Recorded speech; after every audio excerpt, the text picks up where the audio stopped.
আসসালামু আলাইকুম রহমতুল্লাহি ওবরাকাতুহ। নাহমাদুহু ওয়া নুসাল্লি আলা রাসূলিহিল কারীম, আম্মা বা'দ। সম্মানিত দিনী ভাই এবং বোনেরা, পবিত্র মাহে রমাদান আমাদের একেবারে সন্নিকটে। It's knocking the door. Allah রাসূল সাল্লাল্লাহু আলাইহি ওয়াসাল্লাম এবং সাহাবারা রমাদানুল মুবারক আসার 2 মাস আগ থেকেই কবে রমাদান মাস আসবে এজন্য ব্যাকুলতা প্রকাশ করতেন, উদ্গ্রীব হয়ে থাকতেন যে আমরা রমাদান পাবো কিনা, কখন রমাদান আসছে। এবং ওনারা পড়তেন আল্লাহুম্মা বারিক লানা ফি রজব ওয়া শাবান ওয়া বাল্লিগনা রমাদান। অর্থাৎ, হে আল্লাহ, আপনি রজব এবং শাবান মাসে আমাদের বরকত দিন এবং রমাদান পর্যন্ত আপনি আমাদেরকে পৌঁছে দিন। আমাদের সালাফরা রমাদান আসার 6 মাস আগ থেকে, অর্থাৎ একটা বছরের 6 মাস ওনারা অপেক্ষা করতেন কবে রমাদান আসবে, উদ্গ্রীব হয়ে থাকতেন, ব্যাকুলতা প্রকাশ করতেন। আবার রমাদান মাস চলে যাওয়ার পরে বছরের বাকি 6টি মাস এ রমাদানে ওনারা যে সমস্ত এবাদত করেছেন সেগুলো আল্লাহ তাআলা কবুল করলো কিনা এ নিয়ে পেরেশানিতে থাকতেন। বাকি 6 মাস দোয়া করতেন যে আল্লাহ, এই রমাদানে যে সমস্ত এবাদত আমরা করেছি এগুলোকে তুমি কবুল করে নাও।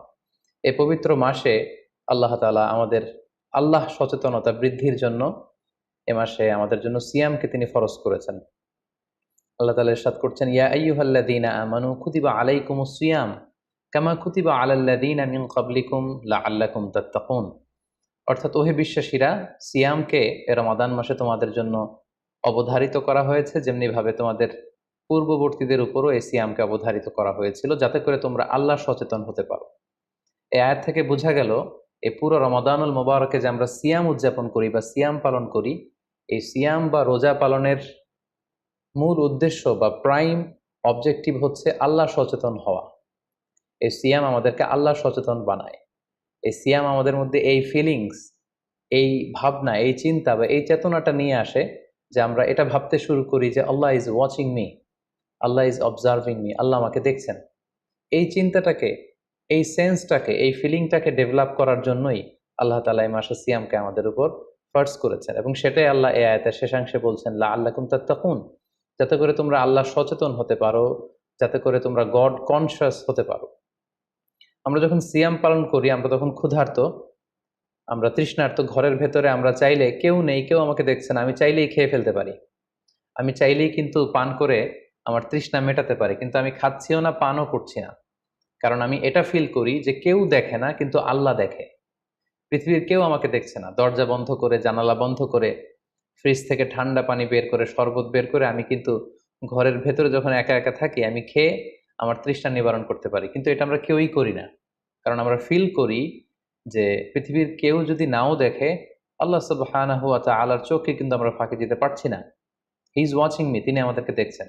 তাহলে সম্মানিত দিনী ভাই এবং বোনেরা, এই সিয়াম আমাদের মধ্যে আল্লাহ কনশাসনেস, আল্লাহ সচেতনতা, এটা ডেভেলপ করে। পাশাপাশি সিয়ামের মাধ্যমে আমরা আমাদের প্রবৃত্তির উপর নিয়ন্ত্রণ অর্জন করি। গোটা বছর প্রবৃত্তি আমাদেরকে নিয়ন্ত্রণ করে, সারা বছর প্রবৃত্তি আমাদের উপর জিতে, আর আমরা এই রমাদান মাসে প্রবৃত্তির উপর জয়লাভ করি। যেমন পুরো বছর ব্যাপী আমার যখন ক্ষুধা লাগে আমি খাই, তৃষ্ণার্ত হলে পানি পান করি, আমার কামনা জাগলে সেই কামনা আমি পূরণ করি। কিন্তু রমাদানে ক্ষুধা লাগলে কিন্তু আমরা খাই না। তৃষ্ণায় গলা ফেটে যাচ্ছে, তৃষ্ণায় গলা কাঠ হয়ে যাচ্ছে, কিন্তু এক ফোঁটা পানি আমি পান করছি না। সিয়াম পালন করা অবস্থায় দিনের বেলা আমরা যারা বিবাহিত, আমাদের স্ত্রীদের সাথে অন্তরঙ্গ মুহূর্ত আমরা কাটাচ্ছি না। তার মানে আমার যেটা মন চাচ্ছে, আমার যেটা ডিজায়ার, আমার যেটা ডিমান্ড, সেটা আমি ফুলফিল করছি না, অর্থাৎ আমার প্রবৃত্তিকে আমি নিয়ন্ত্রণ করি। তাহলে সিয়াম পালনের মাধ্যমে প্রবৃত্তিকে কিভাবে কন্ট্রোল করা যায়, প্রবৃত্তিকে কি করে নিয়ন্ত্রণ করা যায়, এটা আমরা শিখি। সারা বছর প্রবৃত্তি আমাদের উপর জয়লাভ করে, আর এই সিয়ামের মধ্যে দিয়ে কেমন যেন রমাদানে আমরা প্রবৃত্তির উপর জয়লাভ করি, আমাদের কাছে প্রবৃত্তি হেরে যায়, জিতে যায় আমাদের আল্লাহ তাআলার প্রতি আস্থা এবং ভালোবাসা। এই সিয়ামের আরো একটি শিক্ষণীয় বিষয় হচ্ছে, এই সিয়াম আমাদেরকে সংযমী বানায়, রেস্ট্রেইনড বানায়। আমরা চাইলেই রোজা পালন করা অবস্থায় যা মনে চায় তা করতে পারি না। এবং সহিহ বুখারীর বর্ণনায় আল্লাহর হাবিব সাল্লাল্লাহু আলাইহি ওয়াসাল্লাম আমাদেরকে শিখিয়েছেন যে কেউ যখন রোজা রাখে সে যেন অশ্লীল কথা না বলে, রোজা রেখে সে যেন কাউকে গালি না দেয়। এমনকি কেউ যদি তাকে গালি দেয় অথবা কেউ যদি তার সাথে ঝগড়া লাগতে আসে, সে যেন বলে ইন্নী ইমরুউন সাইম, অর্থাৎ আই এম ফাস্টিং, আমি রোজাদার, আমি রোজা পালন করছি। রোজা পালন করা অবস্থায় আমার পক্ষে অশ্লীল কথা বলা, ঝগড়া করা, কোনো বাক বিতণ্ডায় জড়ানো সম্ভব না। তার মানে এই সিয়াম পালনের মধ্যে দিয়ে সংযম যে ব্যাপারটা, এই ব্যাপারটা আমাদের আয়ত্তে চলে আসে, আমরা এই সিয়াম পালনের মধ্য দিয়ে সংযমী হয়ে উঠি। পাশাপাশি যারা সিয়াম পালন করছে তাদের জন্য আল্লাহর হাবিব সাল্লাল্লাহু আলাইহি ওয়াসাল্লাম ঘোষণা দিয়েছেন যে কিয়ামতের ময়দানে বিচার শেষে তারা যখন জান্নাতে ঢুকবে, রোজা পালনকারীদের জন্য আল্লাহ তাআলা একটি স্পেশাল গেট রেখেছেন যেটার নাম হচ্ছে রাইয়ান। এবং এই রাইয়ান গেট দিয়ে রোজাদাররা ছাড়া কেউ প্রবেশ করতে পারবে না। সুবহানাল্লাহি বিহামদি। আর একবার এই রাইয়ান দরজা দিয়ে যে ব্যক্তি ঢোকার সুযোগ পাবে জান্নাতে, he will never be thirsty again. সে কখনো আর তৃষ্ণার্ত হবে না, চিরকালের জন্য তার গলা থেকে তৃষ্ণা হারিয়ে যাবে। পাশাপাশি আল্লাহ তাআলা ইরশাদ করছেন যে সব আমলগুলোকে সওয়াব বাড়ানো হয় এবং সওয়াবের প্রতিদান বান্দাদেরকে দেয়া হয়, কিন্তু এই সিয়ামের ব্যাপারটা ভিন্ন। এর প্রতিদান আমি আল্লাহ নিজ হাতে দেব। আরেক বর্ণনা এসেছে এই সিয়ামের প্রতিদান আমি নিজেই। আমরা যদি একটু খেয়াল করে দেখি যে রমাদানুল মুবারাকে আমরা যত নেক আমল করছি বা সৎকর্ম করছি, এগুলোর সওয়াবগুলোকে কিন্তু জ্যামিতিক হারে বাড়ানো হয়। দ্য রিওয়ার্ডস অফ আমাল is multiplied in this blessed month of Ramadan. এ মাসে আমরা একটা নফল আবাদত করলে সেটা ফরজের সমান সওয়াব দেওয়া হচ্ছে। একটা ফরজ আবাদত করলে সেটা 70 থেকে 700 গুণ সওয়াব দেওয়া হচ্ছে। এ মাসে উমরা করলে সেটা হজের সমান সওয়াব দেওয়া হচ্ছে। অর্থাৎ অর্থাৎ অন্যান্য মাসে আমরা যদি নেক আমল করি তাহলে সেটার সওয়াবকে বাড়ানো হয় গাণিতিক হারে, কিন্তু এই রমাদানুল মুবারাকে কোনো নেক আমল করলে এর সওয়াবকে বাড়ানো হয় জ্যামিতিক হারে। এটাকে মান্থ অফ স্পেশাল অফার বলা হয়, বিশেষ অফারের মাস। আল্লাহ তাআলা চেয়েছেন যে বিশেষ অফার দিয়ে আমাদেরকে এবাদতের প্রতি আগ্রহী করে তোলে, আকৃষ্ট করে তোলে। তিনি যেন আমাদের গুনাহগুলোকে ক্ষমা করে দিয়ে আমাদেরকে পাপ মুক্ত বান্দা হিসেবে স্বীকৃতি দিতে পারেন, তার একটা কেমন যেন আয়োজন তিনি করে থাকেন আমাদের জন্য পবিত্র মাহে রমাদানে। এবং এই রমাদানুল মুবারকের প্রতিটি রাতে আল্লাহ তাআলার পক্ষ থেকে একজন বিশেষ আহ্বানকারী ফেরেশতা তারা ডাকতে থাকে আর বলতে থাকে, ইয়া বাগিয়াল খায়রি আকবিল, হে কল্যাণের অভিযাত্রী, হে কল্যাণের পথের যাত্রী, আকবিল প্রসিড, গো অন, আরো সামনে যাও, আরো নেক কাজ করো, আরো ভালো কাজ করো। ইয়া বাগিয়াশ শাররি আকসির, হে পাপের পথের যাত্রী, আকসির স্টপ, থেমে যাও, অনেক হয়েছে, আর না, আর অন্যায়ের দিকে ধাবিত হয়েও না। এটা প্রতি রাতেই, রমাদানের প্রতিটি রাতেই এই আহ্বান করা হয় যে হে কল্যাণের পথের যাত্রী, ভালো কাজ করতে থাকো, হে অকল্যাণের পথের যাত্রী, এখনই থেমে যাও, আর সামনের দিকে আগ বাড়িও না। এবং এই বরকতপূর্ণ মাস পেয়েও যারা আল্লাহ তাআলার ক্ষমা পায়নি, রাসূল সাল্লাল্লাহু আলাইহি ওয়াসাল্লাম তাদের জন্য ভয়ঙ্কর ওয়ার্নিং দিয়েছেন, হুঁশিয়ারি দিয়েছেন, গভীর হুঁশিয়ারি তিনি বর্ণনা করেছেন। মসজিদে নববীতে আল্লাহ রাসূল সাল্লাল্লাহু আলাইহি ওয়াসাল্লাম একবার মিম্বারের প্রথম ধাপে পা রেখে বললেন আমিন, দ্বিতীয় ধাপে পা রেখে বললেন আমিন, তৃতীয় ধাপেও পা রেখে বললেন আমিন। সাহাবারা জিজ্ঞেস করলেন, ইয়া রাসূলুল্লাহ, তিনবার কেন আমিন বললেন? আমরা তো বুঝতে পারলাম না। আল্লাহ রাসূল সাল্লাল্লাহু আলাইহি ওয়াসাল্লাম তখন বললেন যে এইমাত্র জিবরিল আমার কাছে এসে আমাকে শুনিয়েছে যে যে ব্যক্তি রমাদানুল মুবারক পেয়েও ইবাদতের মাধ্যমে আল্লাহর ক্ষমা পেল না, সে দুর্ভাগা, সে হতভাগা। আমি তখন বলেছি আমিন। তারপর জিবরিল বলল যে মা বাবা উভয়কে পেয়ে তাদেরকে সন্তুষ্ট করার মধ্য দিয়ে যারা আল্লাহর জান্নাতকে হাসিল করতে পারলো না, তারা দুর্ভাগা, হতভাগা। আমি বলেছি আমিন। তৃতীয় পর্যায়ে জিব্রাইল বলেছে যে হে নবী, আপনার নাম শুনবার পরেও যে আপনার উপর দুরূদ পাঠালো না, অর্থাৎ সাল্লাল্লাহু আলাইহি ওয়াসাল্লাম বলল না, সে দুর্ভাগা, সে হতভাগা। তখন আমি বলেছি আমিন। সম্মানিত শুধু এই হাদিস থেকে আমরা বুঝতে পারি যে যারা রমাদান পেয়ে আল্লাহর প্রিয় ভাজন বান্দা হতে পারলো না, আল্লাহর কাছ থেকে ক্ষমার ঘোষণা পেল না, তাদের চেয়ে দুর্ভাগা এবং হতভাগা আর কেউ হতে পারে না। তাই যেহেতু রমাদান আমাদের একেবারে সন্নিকটে, আর মাত্র 2 দিন পরে এই পবিত্র মাস আমাদের মাঝে আগমন করবে, তাই আমাদের উচিত এই মাসটাকে ভাব গাম্ভীর্যের সাথে উদযাপন করা, to take the best out of this blessed month, যত বেশি পরিমাণে সম্ভব নেক কাজ করে আল্লাহ তাআলার ক্ষমাপ্রাপ্ত বান্দাদের অন্তর্ভুক্ত হওয়ার চেষ্টা করা। আমরা যদি এই মাসকে উদযাপনের জন্য এখন থেকে একটা প্ল্যান করি বা প্রোগ্রাম করি এবং সেটার আলোকে যদি পুরো মাসটি আমরা পরিচালনা করবার চেষ্টা করি, তাহলে আশা করি খুবই ফ্রুটফুল ওয়েতে এই যে অফার দেওয়া হয়েছে, স্পেশাল অফার, এই অফারগুলোকে আমরা কাজে লাগাতে পারবো এবং বেশি বেশি আবাদত করে আল্লাহ তাআলার প্রিয় ভাজনদের অন্তর্ভুক্ত হতে পারবো। এই পৃথিবীতে আমরা যখন কোনো বিজনেস রান করি, নিশ্চয়ই তার আগে একটা প্ল্যান করি, একটা প্ল্যান সাজাই। বড় কোনো প্রজেক্ট যখন আমরা হাতে নিই, আমরা একটা প্রজেক্ট প্ল্যান দাঁড় করাই এবং সেটার আলোকে আমরা সেই প্রজেক্টটাকে রান করবার চেষ্টা করি। তাই আর যেহেতু মাত্র 2 দিন বাকি, আমরা যদি এখন থেকেই একটি প্ল্যান করি বা একটি পরিকল্পনা সাজাই, হতে পারে এটা লিখিত পরিকল্পনা, কিংবা অ্যাটলিস্ট নিজের সাথে নিজের বোঝাপড়া যে আমি এই কাজগুলো রমাদানে করতে চাই, এগুলো করতে চাই না, ডুজ অ্যান্ড ডোন্টস গুলোকে আমি মেনে চলতে চাই, যেগুলো করা উচিত এগুলো আমি বেশি বেশি করব, যেগুলো থেকে দূরে থাকা উচিত এগুলোর ব্যাপারে আমি সাবধান থাকবো। অ্যাটলিস্ট মনের সাথে মনে একটা বোঝাপড়া অথবা কাগজে লিখে আমাদের একটি পরিকল্পনা করা উচিত। সো এ পর্যায়ে এই রমাদান কেন্দ্রিক আমরা কি ধরনের পরিকল্পনা করতে পারি এবং সেই পরিকল্পনায় কোন কোন বিষয়গুলো স্থান পেতে পারে বলে আমি মনে করি, সেগুলো আপনাদের সাথে সংক্ষিপ্তভাবে শেয়ার করবো ইনশাআল্লাহ। প্ল্যান করার ক্ষেত্রে সর্বপ্রথম যেটা আমি বলবো, প্ল্যান করবার সময় অল্প প্ল্যান করুন এবং সেটা যতটুকু প্ল্যান আপনি করবেন সেটা নিয়মিত করবার চেষ্টা করুন।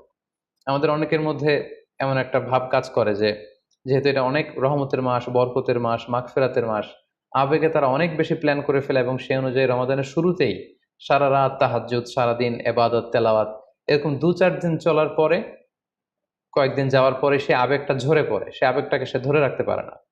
কারণ এমন প্ল্যান করা হয়েছিল যেটা রেশনাল ছিল না, যেটা হয়তো যৌক্তিক ছিল না বা বাস্তবসম্মত ছিল না।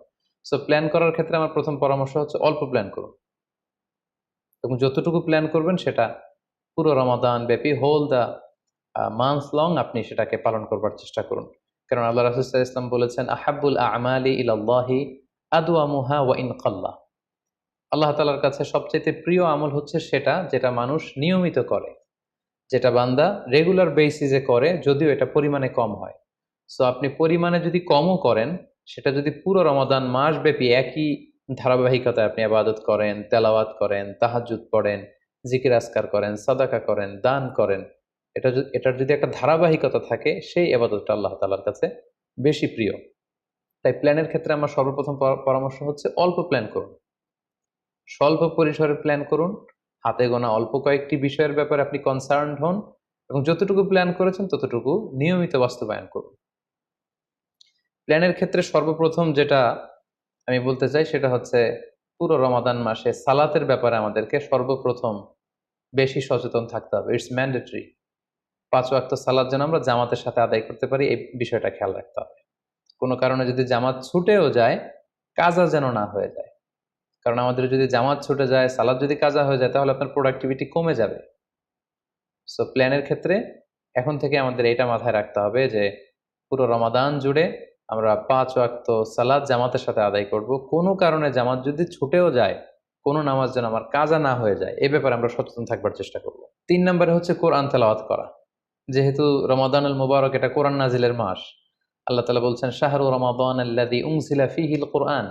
রমাদান তো এমন মাস যে মাসে আল্লাহ তাআলা কোরআন নাজিল করেছেন। সো এটা কোরআনকে উদযাপনের মাস, কোরআনের সাথে নতুন করে সম্পর্ক গড়বার মাস, বেশি বেশি কোরআন তেলাওয়াত করবার মাস। নফল ইবাদতের যে লিস্ট আছে তার মধ্যে সবচেয়ে শ্রেষ্ঠ নফল ইবাদত হচ্ছে কোরআন তেলাওয়াত করা এবং সেটার মোক্ষম সময় হচ্ছে রমাদানুল মুবারক। আমরা প্রত্যেকেই জানি যে এই মাসে তেলাওয়াত করে, তেলাওয়াত করার যে একটা আবহ, যে একটা ইমেজ, যে একটা পরিবেশ এবং যেরকম একটা মজা পাওয়া যায়, বছরের অন্য কোনো মাসে কিন্তু ওই ফিলিংটা আমাদের আসে না। সো এই সুযোগটাকে আমাদের কাজে লাগানো, আমরা যেন প্রতিদিন কোরআনের তেলাওয়াত করি এবং তেলাওয়াত করার ক্ষেত্রে অবশ্যই ধীরস্থিরভাবে তেলাওয়াত করতে হবে। আমরা অনেকে তাড়াহুড়ো করে তেলাওয়াত করি। হাদিসে এসেছে রুব্বা কারিন লিল কোরআন ওয়াল কোরআন ইয়ালআনু। কোরআনের অনেক তেলাওয়াতকারী আছে যাদেরকে কোরআন রহমত দেওয়ার পরিবর্তে লাআনত দেয়, কার্ডস করে, অভিসম্পাত করে। তাই তাড়াহুড়ো করে আমরা যেন কোরআন তেলাওয়াত না করি। রমাদান আসলেই দেখা যায় কিছু কিছু মানুষ কোরআন খতম করবার জন্য উঠে পড়ে লাগে। কেউ 5 খতম, 7 খতম, 10 খতম দেওয়ার জন্য প্রতিযোগিতা করে খতম দেয়। ফলে খুব দ্রুত তারা কোরআন তেলাওয়াত করে। এটা ঠিক না। খতম দেওয়ার জন্য উঠে পড়ে লাগা উচিত হবে না, বরং আপনি ধীরস্থিরভাবে তেলাওয়াত করুন। সেই হিসেবে শুরু থেকে শেষ পর্যন্ত একবার করে যদি আপনি 1 খতম দিতেও পারেন সেটা ভালো, আর দিতে না পারলেও আপনি ধীরস্থিরভাবে তেলাওয়াত করে সেটার সওয়াব আপনি ইনশাল্লাহ পাবেন। তাহলে তেলাওয়াত করার ক্ষেত্রে প্রথম রিমাইন্ডার হচ্ছে তাড়াহুড়ো করে তেলাওয়াত করা যাবে না। 2 নম্বর হচ্ছে যদি সুযোগ হয় অর্থ বুঝে তেলাওয়াত করা। আমরা কয়েকটা সূরা স্পেসিফাই করতে পারি যে এই রমাদানে আমি এই সূরাটা পড়ব, এই রমাদানে এই সূরা শুরু থেকে শেষ পর্যন্ত এর মর্মার্থ, এর বঙ্গানুবাদ, এর যে শিক্ষা লেসন, এটা আমি জানবার চেষ্টা করব। সম্মানিত দিনী ভাই এবং বোনেরা, কোরআন হচ্ছে এমন একটি কিতাব, যারাই এই কোরআনের সাথে সম্পর্ক জুড়ে দিয়েছে, যারাই এই কোরআনকে হৃদয়ে ধারণ করেছে, তারাই সম্মানিত হয়েছে। একটু খেয়াল করে দেখুন, সাইয়েদনা জিবরিল আলাইহিস সালাম উনি কোরআন নিয়ে আসমান থেকে পৃথিবীতে নেমেছিলেন। কোরআনকে নিয়ে আসার কারণে উনি হয়েছেন শ্রেষ্ঠ ফেরেশতা। আল্লাহ রাসূল সাল্লাল্লাহু আলাইহি ইসলামের উপর কোরআন নাজিল হয়েছিল, তাই তিনি হয়েছেন শ্রেষ্ঠ রাসূল। এই রমাদান মাসে কোরআন নাজিল হয়েছে, তাই রমাদান মাস হচ্ছে 12টা মাসের শ্রেষ্ঠ মাস, সাইয়্যিদুশ শুহুর। কদরের রাতে এই কোরআন নাজিল হয়েছিল, তাই কদরের রাত হচ্ছে পৃথিবীর শ্রেষ্ঠ রাত। আমরা উম্মতে মুহাম্মাদি, আমাদের উপর কোরআন নাজিল হয়েছে, তাই আমরা হয়েছি খায়রু উম্মাহ, শ্রেষ্ঠ জাতি। আমাদের মধ্য থেকেও যারা কোরআনের সাথে অ্যাটাচমেন্টকে বাড়াবে, কোরআনকে যারা ধারণ করবে, তারা হবে পৃথিবীর শ্রেষ্ঠতম মানুষ। তাই আসুন কোরআন উদযাপনের এই মাসে আমরা যেন বেশি বেশি কোরআনের সাথে সম্পর্ককে নতুন করে আবার নবায়ন করি। 4 নাম্বার যেই ব্যাপারটি আমি প্ল্যানে বা পরিকল্পনায় রাখার চেষ্টা করব, সেটা হচ্ছে খুব বেশি খাবার দাবার বা কেনাকাটা এগুলোর ব্যাপারে আমাদেরকে একটু সাবধান থাকতে হবে। আমরা অনেকে মনে করে থেকে রমাদান মানেই মুখরোচক ইফতারি, ইফতার পার্টিতে জয়েন করা, উদরপূর্তি করে সাহারি খাওয়া, শপিং করা এবং কেনাকাটায় ব্যস্ত থাকা। আসলে ব্যাপারটি এমন নয়, কারণ আমরা জানতে পেরেছি যে এটা হচ্ছে বরকতের মাস, এটা অফারের মাস। নফল ইবাদতে ফরজের সমান সওয়াব, ফরজ করলে 700 গুণ সওয়াব, নফল উমরা করলে হজের সমান সওয়াব। সো এটা হচ্ছে মৌসুমুল ইবাদা, ইবাদতের মৌসুম। সো আমাদের যদি শপিং করা লাগে, আমাদের যদি কোনো প্রোগ্রামে অংশগ্রহণ করা লাগে, সেটা যেন আমাদের ফোকাস না হয়। কেনাকাটা, শপিং করা, এটা যেন আমাদের ফোকাস না হয়। ভুরি ভোজ করা, আমাদের বাসায় মা বোনরা যারা আছে তাদেরকে হরেক রকম আইটেমের বায়না ধরে সারাদিন তাদেরকে ব্যস্ত রাখা, ইবাদত থেকে তাদেরকে দূরে রাখা, এই কালচারগুলো থেকে আমাদেরকে দূরে থাকতে হবে। আমরা যখন রমাদান কেন্দ্রিক প্ল্যান করতে বসবো, আমরা যেন এটা ভাবি যে এই রমজানে একটু একটু করে আমি নিজেকে পরিবর্তন করতে চাই। ভুরি ভোজ করা, ইফতার পার্টিতে বেশি বেশি যাওয়ার জন্য প্ল্যান করা, তারপর কেনাকাটা, শপিং, ঈদের শপিং এর জন্য সময় নষ্ট করা, এটা যেন আমাদের মূল ফোকাস না হয়। আমাদের মূল ফোকাস যেন হয় এটা ইবাদতের মাস, বেশি বেশি ইবাদত করে যেন আমরা আল্লাহর সন্তুষ্টি অর্জন করতে পারি। প্ল্যানের ক্ষেত্রে 5 নাম্বার যে পয়েন্টটি আমি বলবো সেটি হচ্ছে ইফতারির পূর্ব মুহূর্তে দোয়া করুন। এটি ভুলে যাওয়া যাবে না। প্রতিদিন ইফতারিকে সামনে নিয়ে আমরা দোয়া করব, কারণ হাদিসে এসেছে সালাসু দাওয়াতিন মুস্তাজাবা, 3 ব্যক্তির দোয়া আল্লাহ তাআলার কাছে কবুল হয়ে যায়। এই দোয়া আল্লাহ কখনো ফিরিয়ে দেন না। এর মধ্যে একটা দোয়া হচ্ছে দাওয়াতুস সাইম, রোজাদারের দোয়া আল্লাহ কখনো ফিরিয়ে দেন না। দাওয়াতুস সাইমি মাকবুলা, এটা আল্লাহর কাছে কবুল হয়ে যায়। ঠিক ওই মুহূর্তটাতে আল্লাহ তাআলার সফট কর্নার খুব বেশি গ্রো করে, আল্লাহর রহমতের দরিয়ার মধ্যে একটা অভাবনীয় জোশ পড়ে যায়। আল্লাহ তাআলা এই দৃশ্যটাকে খুব দেখতে পছন্দ করে যে বান্দা সামনে খাবার নিয়ে বসে আছে, শরবত নিয়ে, পানীয় নিয়ে বসে আছে, ক্ষুধায় তৃষ্ণায় সে জর্জরিত, সে চাইলেই সামনে থেকে নিয়ে মুখে তুলে খাবারটা খেতে পারে, কিন্তু সে আমার ভয়ে খাচ্ছে না। তখন আল্লাহ তাআলা এই দৃশ্যটা দেখতে বড্ড পছন্দ করেন। ঠিক এই মুহূর্তে আপনি যখন বুদ্ধি করে আল্লাহ তাআলার কাছে চাইতে শুরু করবেন, কায়মনো বাক্যে চোখের পানি ছেড়ে, আপনি চাইতে দেরি হবে, এই দোয়া আল্লাহ তাআলার কাছে কবুল হতে দেরি হবে না। তাই এই ভুলটি যেন আমরা না করি, এই বরকত যেন আমরা মিস না করি। প্রতিদিন খেয়াল করে, সম্মানিত দিনী ভাই এবং বোনেরা, খেয়াল করে ইফতারির পূর্ব মুহূর্তে দোয়া করুন। আপনার কি চাহিদা, আকুতি মিনতি আল্লাহর কাছে আছে, আপনি পেশ করুন। 7 নম্বর পয়েন্টটি হচ্ছে ধীরস্থির ভাবে তারাবির সালাত পড়ুন। প্ল্যান করে ফেলুন কোন মসজিদে পড়বেন, কোথায় পড়বেন, কোভিড আউটব্রেকের কারণে কোনো রেস্ট্রিকশন থাকলে বাসায় কিভাবে পড়বেন, পরিবেশটা আপনি কেমন দেখতে চান, কিভাবে করতে চান, এখন থেকে প্ল্যান প্রোগ্রাম করে ফেলুন। তারাবির সালাতের ক্ষেত্রে পরামর্শ হচ্ছে ধীরস্থির ভাবে তারাবির সালাত আদায় করুন। সালাতুত তারাবিহ শব্দের অর্থই হচ্ছে বিশ্রামের সালাত, অর্থাৎ আপনি বিশ্রাম নিয়ে নিয়ে 2 রাকাত করে, 4 রাকাত শেষে তাসবিহ পড়ে বিশ্রাম নিয়ে আবার 2 রাকাত, 4 রাকাত এভাবে পড়তে থাকবেন। আমাদের বাংলাদেশের বেশিরভাগ মসজিদগুলোতে যেহেতু 20 রাকাতের সালাতুত তারাবিহ হয়, আমরা সাজেস্ট করি যে আপনারা 20 রাকাত সালাতুত তারাবিহ আদায় করুন। অসুস্থতাজনিত কোনো কারণে কারো যদি কম পড়তে হয় সেটা ভিন্ন ব্যাপার, তবে আমরা 20 রাকাতের কথাই সবাইকে সাজেস্ট করে থাকি, যেহেতু এটা ইবাদতের মাস, যত বেশি ইবাদত করা যায় ততই এটা কল্যাণকর। তো সেক্ষেত্রে রাকাত বিতর্ক আপনাদেরকে এড়িয়ে চলা উচিত। রমাদান আসলে আমাদের মধ্যে এই শয়তান এই বিষয়টাকে উস্কে দেয় যে তারাবির সালাতকে 8 রাকাত না 20 রাকাত নাকি 12 রাকাত। সো তারাবির সালাত ধীরস্থির ভাবে আদায় করুন, রাকাত বিতর্ক এড়িয়ে চলুন।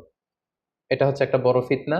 কত রাকাত আপনি পড়বেন আপনার সাধ্য অনুযায়ী আপনি পড়ুন। আমরা 20 রাকাতের কথা সাজেস্ট করি, তবে রাকাত বিতর্কে জড়ানো আমাদের কখনোই উচিত হবে না। 8 নাম্বার যে পয়েন্টের কথা বলবো সেটি হচ্ছে শেষ রাতে তাহাজ্জুদের সালাত আদায় করা। বছরের অন্য সময়গুলোতে রাত 4টার দিকে উঠে আসলে অনেকের পক্ষেই তাহাজ্জুদের সালাত আদায় করা সম্ভব হয়ে ওঠে না। যেহেতু রমাদানুল মুবারকে সাহারি খাওয়ার জন্য আমাদেরকে উঠতেই হচ্ছে, সাহারি খাওয়ার পরে আপনি অজু করে আপনার সুবিধা মতো 2 রাকাত 4 রাকাত তাহাজ্জুদের সালাত আপনি আদায় করুন। তাহাজ্জুদের সালাতে সিজদায় পড়ে আপনি আল্লাহ তাআলার কাছে আপনার মনের আকুতি আপনি তুলে ধরুন। এই মুহূর্তটাতে তাহাজ্জুদের এই সময়টাতে আল্লাহ তাআলা প্রথম আকাশে মনোনিবেশ করে তিনি ডাকতে থাকেন, কার কি লাগবে? কার খাবারের দরকার? আমার কাছে চাও, আমি খাবারের ব্যবস্থা করে দেব। কার রিজিকের দরকার? রিজিকের ব্যবস্থা করে দেব। কার সফলতা দরকার? আমি আল্লাহ তাআলা সফলতা দেয়ার মালিক, আমি সফলতার ব্যবস্থা করে দেব। যে মুহূর্তটুকুতে বা যে সময়ে আল্লাহ তাআলা আমাদেরকে দেয়ার জন্য তিনি আমাদেরকে ডাকছেন, আমাদেরকে দেয়ার জন্য তিনি বসে আছেন, প্রস্তুত আহ্বান করছেন, কিন্তু আমরা সেই আহ্বানে সাড়া দিচ্ছি না। তাই রমাদানুল মুবারকে তাহাজ্জুদের সালাতের অভ্যাস করার একটা সুবর্ণ সুযোগ কিন্তু আমাদের আসছে। যেহেতু সাহরি খেতে আমরা উঠবই, উঠে আমরা তাহাজ্জুদের সালাত আদায় করে নেব। 9 নম্বর যে পয়েন্টটি উল্লেখ করতে চাই সেটি হচ্ছে সোশ্যাল মিডিয়ার নিয়ন্ত্রিত ব্যবহার বা পরিমিত ব্যবহার। যত কম ব্যবহার করা যায় ফেসবুক, ইউটিউব, অনলাইনে যত আপনি কম সময় দিতে পারবেন, আপনার প্রোডাক্টিভিটি ঠিক তত বাড়তে থাকবে। জরুরি প্রয়োজনে যে সমস্ত কাজ একেবারে করাই লাগে, যেগুলোকে অ্যাভয়েড করা মোটেও সম্ভব না, সেগুলো আপনি করতে পারেন। তবে আমাদের সাজেশন হচ্ছে ফেসবুকিং, টুইটারিং এবং ইউটিউবিং এই সমস্ত কাজে, সোশ্যাল মিডিয়ার কাজে যত কম আপনি এই রমাদানুল মুবারকে সময় ব্যয় করতে পারবেন, সময়টা ঠিক ততই আপনার প্রোডাক্টিভ ওয়েতে কাজে লাগবে ইনশাআল্লাহ। 10 নম্বর পয়েন্ট এবং সর্বশেষ পয়েন্ট হচ্ছে রমাদানুল মুবারকের মূল আকর্ষণ হচ্ছে রমাদানুল মুবারকের শেষ দশকে, অর্থাৎ রমাদানের কদরের রাতগুলো হচ্ছে লাস্ট 10 ডেজ অফ রমাদানে। আল্লাহ রাসূল সাল্লাল্লাহু আলাইহি ওয়াসাল্লাম ইরশাদ করেছেন, ফালতামিসু ফিল আশরিল আওয়াখিরি মিনাল বিতর। রমাদানের শেষ দশকের বেজর রাত্রিগুলোতে তোমরা কদরের রাত তালাশ করো। তাই আপনারা যখন প্ল্যান করতে বসবেন, এখনই ক্যালেন্ডার সামনে নিয়ে রমজানের শেষ দশক কত তারিখ থেকে কত তারিখ পরে প্ল্যান করে নিন, এবং অড নাইটগুলো, বেজর রাত্রিগুলো কোন কোন রাত্রিগুলো হতে পারে এখনই প্ল্যান করে নিন। যত ধরনের ব্যস্ততা, যত ধরনের ঝামেলা, যত ধরনের দায়িত্ব, এই কাজগুলোকে আপনি আগে পরে সেরে নেবেন, কিন্তু এই 10 দিনের স্পেশাল টাইমটাকে আমাদের ইবাদতের জন্য রাখা উচিত। আল্লাহ রাসূল সাল্লাল্লাহু আলাইহি ওয়াসাল্লাম রমজানের শেষ দশকে যখন তিনি পৌঁছতেন, তিনি তখন এমনভাবে ইবাদত করতেন, তিনি কাউকে চিনতেন না, কারোর সাথে বেশি কথা বলতে চাইতেন না। তিনি রাতে সারা রাত জেগে থাকতেন, ফ্যামিলি মেম্বারদেরকে উঠিয়ে দিতেন, জাদ্দা ওয়া সাদ্দাল মিজহার, কোমরে গামছা বেঁধে তিনি ইবাদতে লেগে পড়তেন। এই শেষ দশকে তিনি এত ইবাদত করতেন, বছরের কোনো সময়ে আল্লাহ রাসূল সাল্লাল্লাহু আলাইহি ওয়াসাল্লামকে এত বেশি ইবাদত করতে কিন্তু দেখা যেত না। তাই এই শেষ দশকের বেজর রাত্রিগুলো যেন আমরা মিস না করি, এবং শুধু 27 রমজানে আমরা কদর হিসেবে পালন করব, ব্যাপারটা যেন এমন না হয়ে যায়। কারণ যদি কোনো কারণে কদর মিস হয়ে যায়, এটা হচ্ছে খায়রুম মিন আলফি শাহর, 1000 মাসের চেয়েও সেরা। ওই এক রাতের ইবাদত হচ্ছে 1000 মাসের ইবাদতের সমান। এবং আল্লাহর হাবিব সাল্লাল্লাহু আলাইহি ওয়াসাল্লাম বলেছেন, মান হুরিমা খায়রাহা ফাকাদ হুরিম, যে কদরের রাতের বরকত থেকে বঞ্চিত হলো, হি ইজ দ্য লুজার। এই বরকতের মাসে নিশ্চয়ই আমরা কেউই লুজার হতে চাই না, আমরা সবাই গেইনার হতে চাই। সো আমরা যদি গেইনার হতে চাই, রমাদানের সর্বোচ্চ বরকতটুকু যদি আমরা হাসিল করতে চাই, লাস্ট 10 ডেজ অফ রমাদান, রমজানের শেষ দশকের বেজর রাত্রিগুলো যেন আমরা খুবই আন্তরিকতার সাথে সিনসিয়ারলি আবাদত করে কদরের বরকত হাসিল করবার চেষ্টা করি। সম্মানিত দিনী ভাই এবং বোনেরা, রমাদান আসতে আর মাত্র 2 দিন বাকি।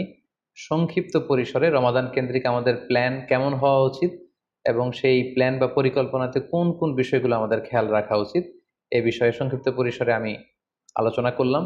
আশা করি এগুলো যদি আমরা খেয়াল রাখি, তাহলে খুব ফ্রুটফুল এবং প্রোডাক্টিভ ওয়েতে আমরা আমাদের রমাদানকে কাটাতে পারবো। আমরা গত বছর আমাদের অনেক প্রিয়জনদের সাথে একসাথে রমাদান কাটিয়েছি, তাদের অনেকে কিন্তু এবছর আমাদের সাথে নেই। এবং কোভিড আউটব্রেকের এই যে সেকেন্ড ওয়েভ, থার্ড ওয়েভ যেভাবে শুরু হয়েছে, আমরা আমাদের অনেক প্রিয়জনদেরকে হারিয়েছি। আমরা এই রমাদান কারা পুরো রমাদান পাবো আমরা জানি না, আবার আগামী বছরের রমাদান পর্যন্ত আমরা বেঁচে থাকবো কিনা সেটাও আমরা জানি না। সো এই রমাদান হতে পারে আমাদের জীবনের শেষ রমাদান। আমাদের we should consider this Ramadan the last and final chance in our life. আমাদের এভাবে চিন্তা করা উচিত যে হতে পারে এটা আমার জীবনের শেষ রমাদান, তাই আমার গুনাহ মাফের একটা সুবর্ণ সুযোগ হচ্ছে এ রমাদান মাস। তাই এই মাসের সর্বোচ্চ বরকতটুকু হাসিল করার জন্য আমরা যেন বুদ্ধিমানের পরিচয় দেই, আমরা যেন বেশি বেশি ইবাদত করে আল্লাহ তাআলার প্রিয় ভাজনদের অন্তর্ভুক্ত হতে পারি। সম্মানিত সুধী, কোভিড আউটব্রেক গোটা বিশ্বব্যাপী ছড়িয়ে পড়েছে। বিশেষ করে বাংলাদেশে সেকেন্ড ওয়েভের কবলে পড়ে আমরা আমাদের অনেক প্রিয়জনদেরকে হারিয়েছি। সো আসুন আমরা সাবধানে জীবনযাপন করি, বি সেফ,